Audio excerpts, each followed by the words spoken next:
La valise ou le cercueil, ils arrivent dans la capitale arménienne à bord de minibus remplis de familles entières. Plus de 100 000 habitants d'Artsakh, aussi appelé Haut-Karabakh, ont fui depuis le début de l'offensive de l'Azerbaïdjan sur une population estimée à 120 000 personnes. La région peuplée en majorité d'Arméniens se vide donc de ses habitants, pourtant là depuis près de 3 millénaires. Mais le pire est peut-être à venir, c'est ce que craint en tout cas l'Arménie, la population qui redoute en effet des représailles après donc cette offensive militaire victorieuse de Bakou. Et on en parle ce matin justement avec notre invitée Élise Bogossian, humanitaire fondatrice de l'organisation Éliscare. Bonjour. Bonjour. Et merci d'être avec nous, Élise, sur Radio J. Alors, avant brièvement d'évoquer ce qui se passe dans cette région très, très observée, enfin, du Caucase, est-ce que vous pouvez nous parler de ce que vous faites avec justement votre organisation ? Alors, j'ai développé une ONG il y a quelques années et nous intervenons depuis 3-4 ans en Arménie. La situation est tendue depuis quelques temps déjà. Là, ces 3 dernières années étaient particulièrement difficiles. Mais déjà, bien avant, en fait, l'Azerbaïdjan s'armait, se surarmait, investissait une grande partie de son PIB dans l'armement militaire. Et je veux dire, quand vous regardez la carte et les frontières qu'elle a, les pays voisins qu'elle a, c'était évident que c'était une préparation d'une guerre contre les Arméniens. Ça fait 30 ans que les Azerbaïdjanais nourrissent cette revanche de venir définitivement chasser... il y a une véritable haine. Ah oui, il y a une haine, il y a une arménophobie transmise, enseignée à l'école dès la maternelle, où on explique aux enfants que l'ennemi, c'est l'arménien, c'est le cafard qu'il faut écraser, c'est l'anomalie, c'est une sous-race. Et dès la maternelle, dans les manuels scolaires, on présente les Arméniens comme un pays détestable, en fait. Justement, c'est important pour vous, Élise, d'être là aujourd'hui. On est sur Radio J, une radio juive. C'est important aussi pour vous de faire passer un message à la communauté juive de France. Les Arméniens et les Juifs, nous sommes 2 peuples frères qui sommes tous les 2 des naufragés d'une histoire tragique. Et moi, j'ai une très grande affection. Mes amis, la plupart de mes amis sont juifs. Je m'entends très bien, je me reconnais dans leur culture. Je prends presque comme une qualité quand on me traite de maman juive avec mes enfants. Je vous assure, c'est vraiment, on a cette proximité-là. Après, beaucoup d'Arméniens ont été...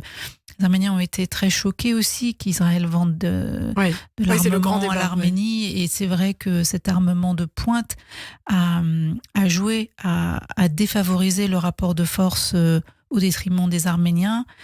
Alors c'est vrai que Israël fait de la réelle politique. Les Azerbaïdjanais leur exportent un tiers de leur pétrole en échange. Ils ont un armement militaire de pointe, des drones, des armes à sous-munitions. Mais pareil, vous regardez encore une fois les cartes.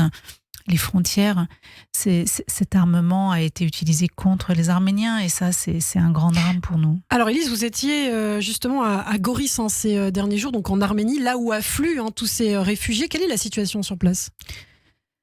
Alors, en fait, on est toujours abasourdi et encore sous le choc de ce qui se passe. En fait, ce qui s'est passé, on a définitivement été chassés du Haut-Karabakh comme des chiens, pour reprendre l'expression d'Ilham Aliyev. Et tous ces Arméniens qui viennent, certains ont plus de 100 ans, sont même là depuis bien avant la création de l'Azerbaïdjan, et ces discours haineux qui consistaient à dire que l'Azerbaïdjan a récupéré ses terres en chassant les Arméniens. C'est sûr que de voir cette détresse profonde dans le visage des Arméniens qui ont été abandonnés par la communauté internationale, en fait, c'était ça le plus dur.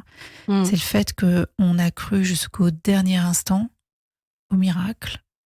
On a pensé qu'on allait venir nous sauver, empêcher ce qui était en train de se dérouler sous nos yeux.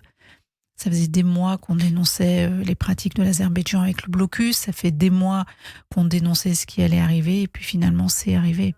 Alors, il nous reste très peu de temps, moins d'1 minute. Élise, on parle bien sûr de la France. Le groupe d'amitié France-Azerbaïdjan à l'Assemblée nationale a été dissous tout récemment. Est-ce que vous êtes satisfait de cette initiative ou est-ce qu'elle intervient malheureusement trop tard ?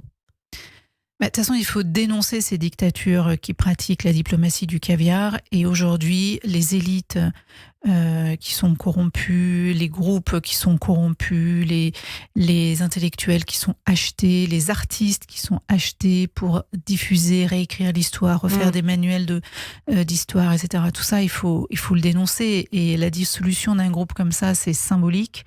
Alors ça ne va pas nous rendre notaires, mais c'est très important que la France, pays des droits de l'homme, marque le coup, tout Bien comme sûr. il faut sanctionner l'Azerbaïdjan. C'est indiscutable.